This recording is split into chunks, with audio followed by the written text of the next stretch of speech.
Diddy was running some kind of Epstein type deal where he was filming everybody. Genuinely love it when someone like Diddy gets caught, though. I mean, he had a lot of people at those parties, right? I was never at Diddy's party. I don't even know the motherfucker. We're out I here don't want to know nobody. telling jokes. Nobody. If you don't have what they need, they're gonna leave. You gotta keep them there. You need locks on the doors. You need a lot of heat. You don't have no air conditioning. Heat affects the alcohol. Everybody gets a little bit more comfortable and loose. Builds up a nice little sweat. You need some good music, and you need me, of course. Yes. So tell me about your birthday party. Am I invited? Yes. Yes, you're definitely invited. I invite you to all my parties. You just haven't seemed to show up. No, well, is it on the East Coast? Yes. Well, that's why. Why don't you have one here on the West Coast? Because I work all the time. Okay, well, maybe I have one at your house. Where's that? Joe Rogan? The guy just fired off a comment that sent the internet into a frenzy. And this time, he's zeroing in on the eerie quiet around Ellen DeGeneres. With the Diddy scandal swallowing headlines and timelines, one question keeps circling back like it won't let go. Why isn't anyone tying these threads together? Ellen's name keeps surfacing in the chatter, but somehow it's like everyone's acting blind to it. Once Diddy was hit with those major federal charges, the web did what it always does, turned into a full-blown investigation board. Archived clips climbed back into view. Old interviews that once played like comedy now land differently, almost unsettling, when you watch them today. And that's where Ellen enters the frame, because from there, the vibe gets harder to ignore. Viewers began reposting throwback moments of Ellen and Diddy on her talk show, and what stuck out wasn't just the laughter, it was how familiar they looked with each other, trading jokes, and casually riffing about wild parties like it was harmless chatter. Only now, with everything spilling into the open, those fun clips don't feel fun anymore. Something in their back and forth, and the way those conversations flowed, just feels off. All right, we're back with Sean Diddy Combs. Is it Diddy today? Because sometimes you're Puffy and sometimes you're Diddy. Or sometimes you're Daddy. What are you today? I'm so confused today with it. As long as you say it in a nice way. All right. Just like, Yeah. With the narrative flipped upside down, those old punchlines are being replayed like they're coded. Suddenly, watchers are looping the same footage again and again, seeing it through a totally different lens, asking themselves if the laughter was covering something deeper the whole time. And here's where it gets even more intense, because wait until you hear what Joe Rogan actually said about this. Rogan claims there's a reason Ellen isn't being pressed the way other names are. He highlighted that Diddy didn't just appear once, Ellen had him on more than one time. And the party talk wasn't some forgettable throwaway line. It's right there on video, relaxed, casual, and weirdly at ease. Now, a chunk of the audience is convinced those exchanges weren't just filler for daytime TV, but tiny fragments of a larger story that's only now beginning to show itself. What are you holding there? I'm holding my package. Yes, you are. Yeah. Somebody's got to do it. If you pause for a second and sit with it, the quiet around Ellen feels louder than any statement. And it leaves the public weighing two options. Is this just unfortunate timing? Or is this the kind of subject nobody wants to touch? It gets even stranger when you remember how Ellen's show ended after that huge toxic workplace scandal. That wasn't just another headline, it rewired how audiences viewed her. Not long after, Ellen and Portia chose to move to the UK, and she publicly linked that decision to the political climate in the States. But plenty of watchers didn't interpret it that way. To them, the timing didn't read like a lifestyle shift. It read like a signal, like something else was driving the exit. Coincidence? Could be. But could be doesn't satisfy audiences for long. That's why old footage keeps getting pulled back up. Old interviews keep getting replayed. And viewers keep trying to piece together what was happening behind those studio walls. Now, before getting deeper into Rogan's perspective, here's the reason Ellen's name keeps circling this entire situation. When BuzzFeed News dropped that explosive report on the Ellen DeGeneres show, her be kind persona cracked almost overnight. Former staff stepped forward describing intimidation, racism, and a toxic environment where speaking up felt like risking your job. What hit the public hardest was the contradiction.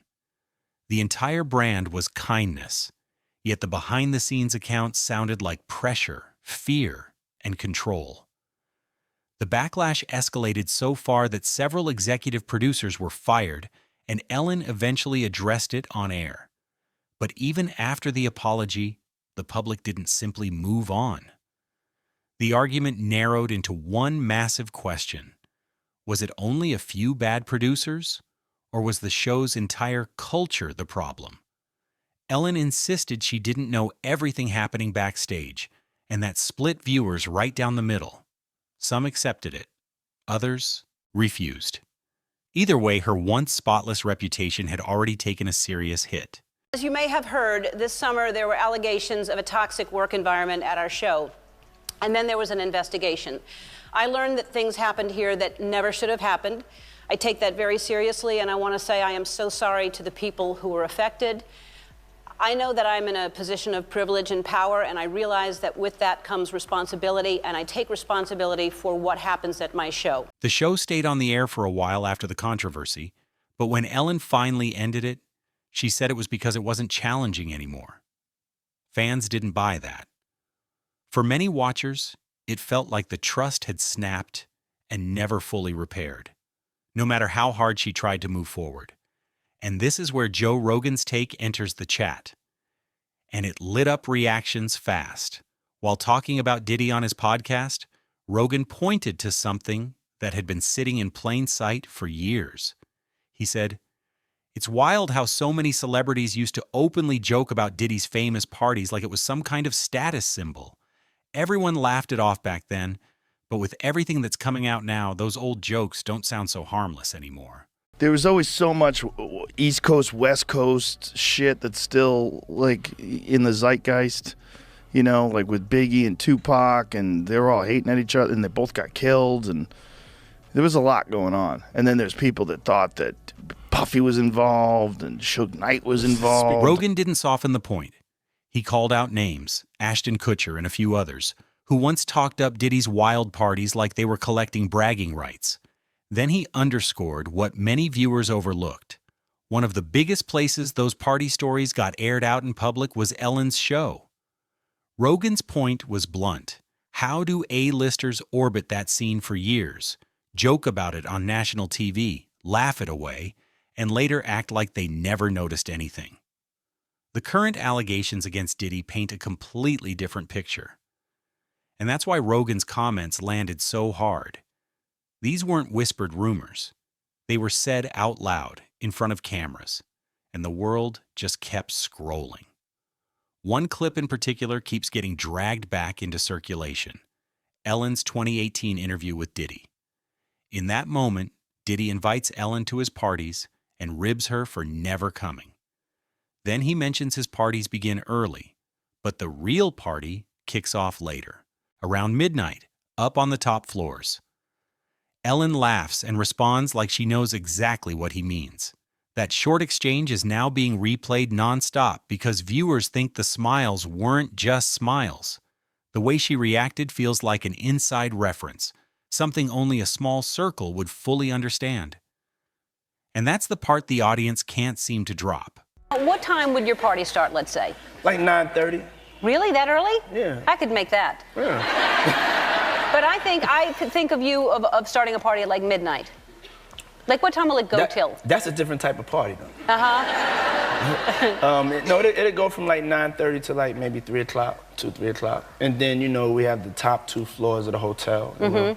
And then it will carry on there? Yeah. Then No, I mean the after party. No, I know about them. So let's break down why that exchange matters, and why Rogan thinks it's strange that Ellen keeps getting skipped in the central conversation. First, Diddy wasn't a one-time guest. Ellen brought him on multiple times. And those party jokes? They weren't a single random moment. They kept resurfacing on her set like a running bit. Every appearance, the same kind of talk slid in, and nobody treated it like a red flag. Then, as always, the internet went further. More throwbacks popped up, including a 2002 interview Diddy did with Conan O'Brien, where he joked about needing locks on the doors at his parties. Back then, it played like edgy humor, meant to shock and move on. But hearing it now, it doesn't land like a joke. It lands cold, almost like a warning everyone missed. Whether that interpretation is fair or not, one thing's certain. It's making the online conversation louder than ever. You're neat, though, right? I would imagine your closet is color coordinated. Everything is hung in a certain, yes. Right? So you're neat. It's just that you're not the person that puts it back. All right. After those clips began circulating again, the focus pivoted fast. What did Ellen know, if anything at all? And why has she said nothing? But the internet didn't stop there. A 2016 tweet resurfaced where Ellen jokingly gave Diddy a nickname, Cuddle Snuggle Stuff. And suddenly that post was trending again. Then more moments got pulled up, showing Ellen being asked about Diddy, and she sidestepped the questions entirely. Some viewers said her body language looked stiff and uneasy. Others argued anyone would look tense if paparazzi or random interviewers caught them off guard. No matter where observers landed, the effect was the same. It poured fuel on the discussion. The silence, the awkward dodges, and the timing all combined into something the public reads as far more suspicious than it might have looked before. Now, first of all, you can make someone famous overnight just by sampling their sound. So I could get you a copy of that, and then you could just see what you want to do with it. Maybe that slides in someplace real nice, you know what I mean? Okay, let me ask you for some advice here, because clearly I need some. Oh, what was that? I'm the human beatbox! Rogan's argument was simple, but it cut deep. If you're close enough to Diddy to host him repeatedly, joke with him about that party lifestyle on national television, and react like you understand what those after-hours comments point to, then viewers are going to expect you to say something once things turn serious. It isn't about assigning guilt. It's about accountability. When the spotlight swings and old jokes begin sounding like admissions, staying quiet doesn't help. It makes everything look worse. Rogan's message was basically this: if you were part of the moment on camera, you can't pretend you were never there once the truth starts surfacing. Where are you going after this? It's all 20s. Where are you going after this? What are you doing? You know we doing what we plan to do, girl.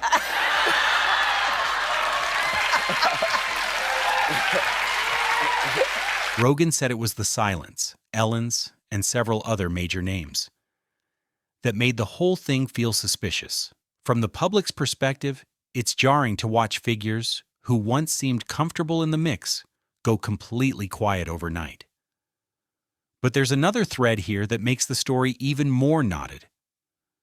Remember the workplace scandal tied to Ellen's show? That chapter may be why her name keeps getting pulled into this conversation. Former staff described a workplace shaped by fear, where speaking up felt risky and uncomfortable. Online commenters began pointing out how that dynamic, fear, power, silence, resembles what many believe exists inside other elite celebrity circles too, especially when influence and reputation are at stake. So Ellen, what do you think? Rihanna went back to Chris? Ellen, is that a good or bad move? It's a bad move. Okay. It's a bad move. Any advice you want to give to her? Not really. All right then. To be clear, none of this means Ellen committed anything criminal, but it does help explain why her name keeps getting dragged into these discussions years later. There are also stories that float around in the same orbit, like the so-called Ellen gaze, where a former crew member claimed the set always felt tense whenever Ellen was around, or that some guests were allegedly kept off the show because of personal friction. Whether every detail is accurate or not, the same theme keeps getting repeated: control, pressure, and silence. And once audiences believe they see a pattern, they stop taking moments at face value. They rewatch, they reinterpret. Every smile and joke gets reprocessed under a darker lens, One moment fans keep circling is what they call the biggest contradiction, 2009, when Chris Brown was accused of attacking Rihanna. Back then, Ellen confronted Diddy on her show, pressing him about why Chris stayed at his house afterward. Ellen spoke strongly, saying she didn't want any woman believing it was okay to return to someone who hurt her. At the time, it made her look like someone taking a firm moral position. But with hindsight, viewers are reframing it. They're asking how someone so outspoken about accountability then could stay completely silent now, when similar questions hover around people she once defended and joked with. Well, this leads me to the perfect thing, because I would like you to clear something up. There's a lot of talk going on with Chris Brown being at your place in Miami, and you arranging Chris and Rihanna getting back together. Now, you want to talk about that? See, I wouldn't use my Twitter to talk about that because that's somebody else's business. I know, but you gave them your house. Yeah. But we're talking about Twitter. Yeah. How you use Twitter, and that's something else. I'm just saying I wouldn't really Twitter about that. Okay, let's not Twitter about it. Let's talk about it. Okay. Can we dance? Yes. I would like to dance. Dance. Do it. Later, as allegations about Ellen's own show spread, former staff described what they called a toxic environment. Tense, intimidating, emotionally exhausting. That's when online backlash grew into claims of hypocrisy, not because it proved she committed a crime, but because the contrast felt impossible to ignore. On camera, she promoted kindness and women's safety. Off camera, former staff described fear and pressure. Then another angle poured gasoline on it. Reports said Ellen and Portia sold their Montecito mansion and relocated to rural England, with Ellen publicly tying the move to political conditions in the U.S. Viewers weren't convinced. To them, it didn't feel random. Many online thought the timing lined up too neatly with Diddy's situation dominating the media. As his legal issues filled the headlines, audiences watched which celebrities spoke and which ones vanished into silence. And that's where the rabbit hole got darker. The internet didn't just follow the story. It began manufacturing new ones. At one point, a rumor spread claiming Ellen had an arrest warrant connected to her former DJ, Steven Twitch boss, who tragically passed away in late 2022. The rumor even alleged a secret recording was played in court. Fact-checkers debunked the claim. It was false. But the bigger takeaway wasn't truth or falsehood. It was speed. The rumor moved like wildfire. Many weren't pausing to ask, is this real? Instead, they were primed to accept anything that matched the expanding narrative that something deeper might be happening. That appetite for answers kept Ellen's name trending alongside Diddy's.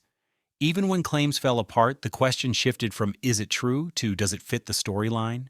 And once Ellen's image was already cracked from years of controversy, she became a magnet for anything shocking that could latch onto that darker Hollywood secrets narrative. In that world, once your reputation gets bruised, rumors cling harder, especially when they sound like they connect to something bigger and more mysterious. That's the real danger. Rumors outrun truth every time. And once trust collapses, explanations don't erase the stain.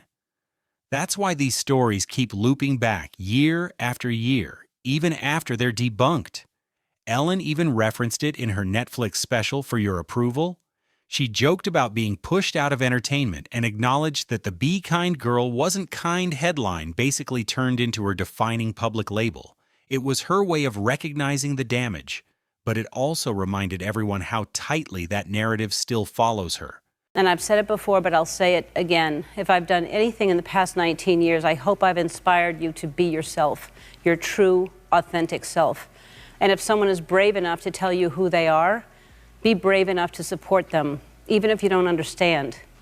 They're showing you who they are, and that is the biggest gift anybody can ever give you. And by opening your heart and your mind, you're going to be that much more compassionate. And compassion is what makes the world a better place. What grabbed a lot of attention in Ellen's Netflix special wasn't only the punchlines, it was the mood behind them. The way she talked about ego, exposure, and how hate always seems louder than love landed differently for many listeners. She said there are such extremes in this business. People either love you and idolize you, or they hate you, and those people somehow are louder. But instead of hearing that as reflection or accountability, many viewers read it as deflection. It came across like someone still wrestling with backlash rather than fully owning what went wrong. That emotional distance made audiences feel like Ellen was still denying the core issue, which reignited the debate all over again. Then came another viral curveball that flung her name across social media once more. NFL star Aaron Rodgers went on Joe Rogan's podcast and made a shocking comparison. He suggested Ellen's old talk show set looked similar to Epstein Island's architecture.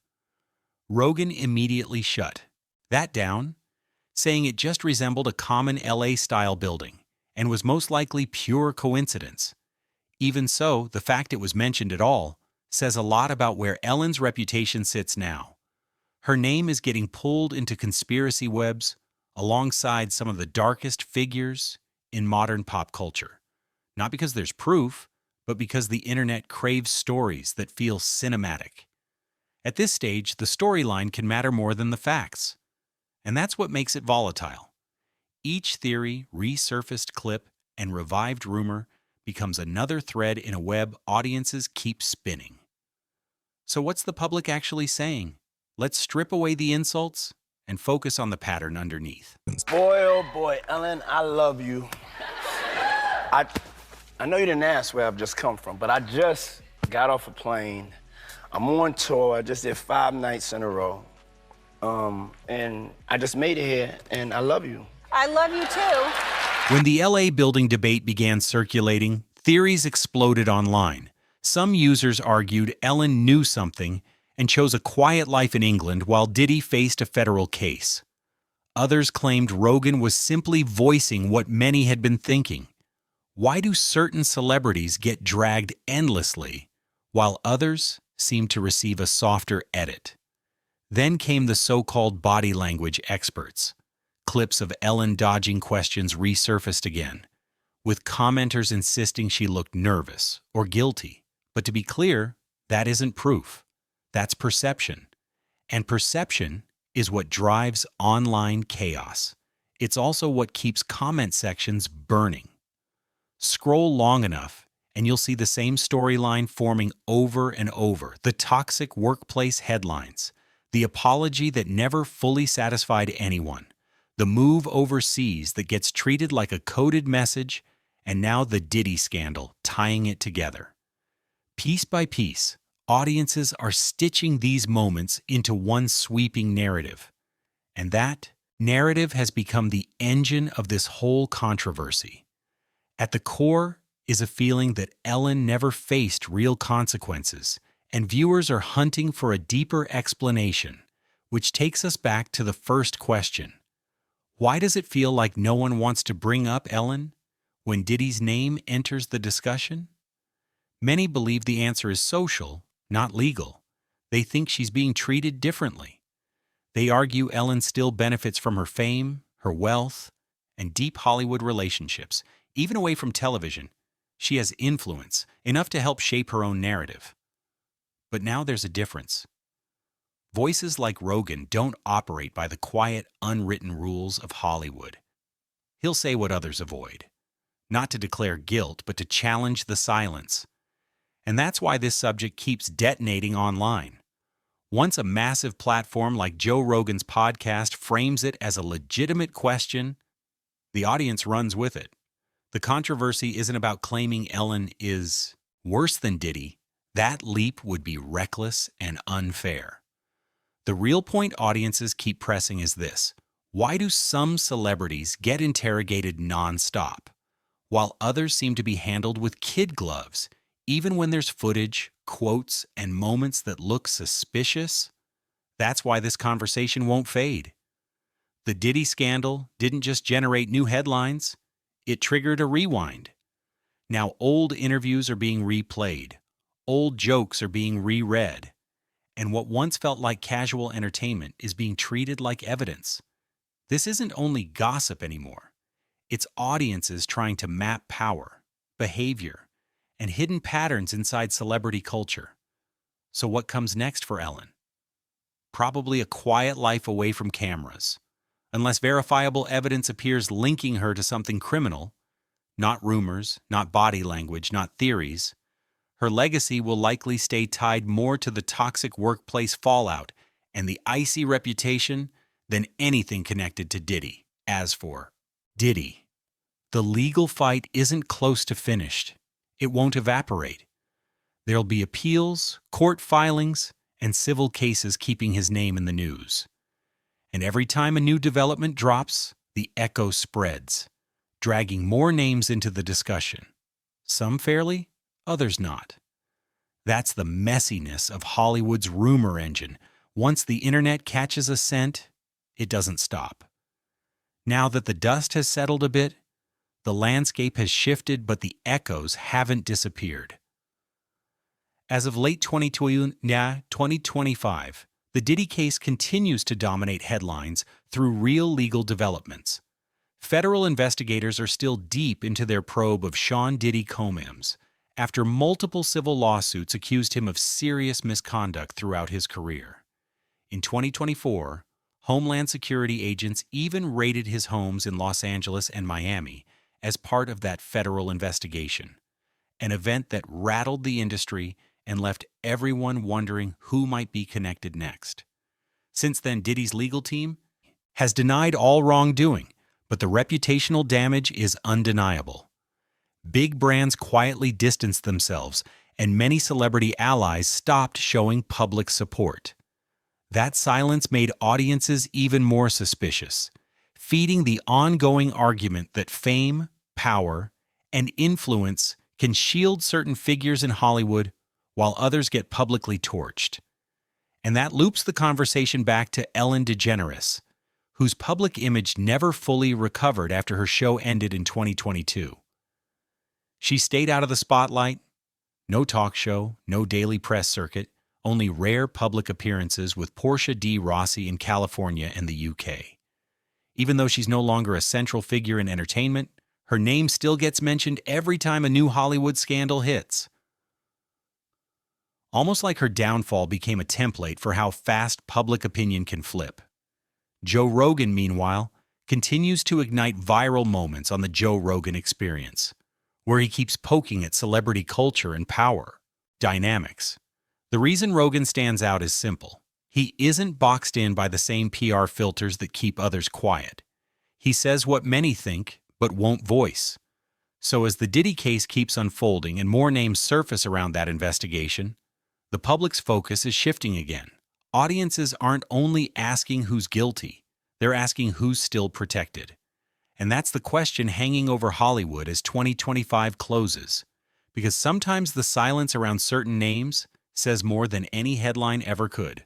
So, what do you think about all this? Has Ellen just been unfairly dragged back into the spotlight? Or is the public right to keep pushing questions Hollywood avoids?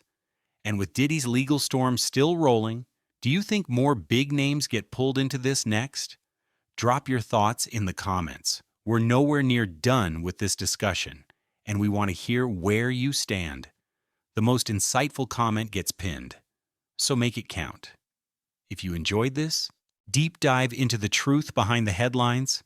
Don't forget to like the video and subscribe to Exposvault for more daily celebrity breakdowns, untold scandals, and Hollywood gossip that keeps shaking the industry.